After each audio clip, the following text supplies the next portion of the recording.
आदरणीय बंधुओं, माताओं, मेरी प्यारी बहनों, राधे राधे। स्वागत है आपका हमारे YouTube चैनल में। आज हम आपके लिए लेकर आए हैं माघ मास महात्म का 5वां अध्याय।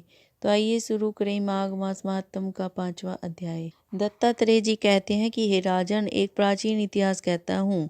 भृगु वंश में ऋषि का नाम की एक विधवा ब्राह्मणी थी, जो बाल्यकाल में ही विधवा हो गई थी। वह रेवा नदी के किनारे विंध्य पर्वत के नीचे तपस्या करने लगी।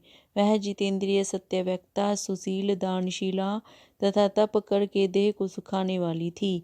वह अग्नि में आहुति देकर उच्च वृत्ति द्वारा छठे काल में भोजन करती थी।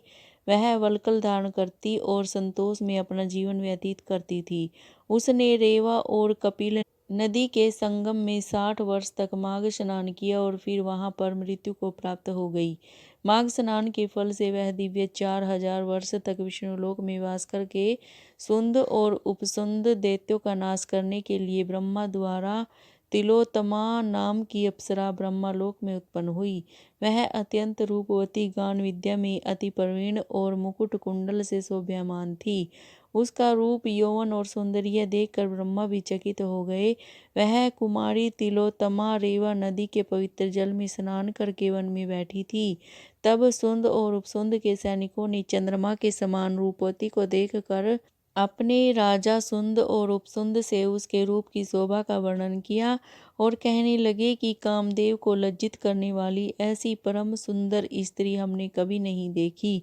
आप भी चल कर देखी। तब वे दोनों मदिरा के पात्र रख कर वहां पर आए जहां पर वह सुंदरी थी, और मदिरा पीने से विहल होकर काम के पीड़ित हुए और दोनों ही आपस में उस स्त्री रत्न को प्राप्त करने के लिए विवादग्रस्त हुए और फिर आपस में युद्ध करते हुए वहीं समाप्त हो गए।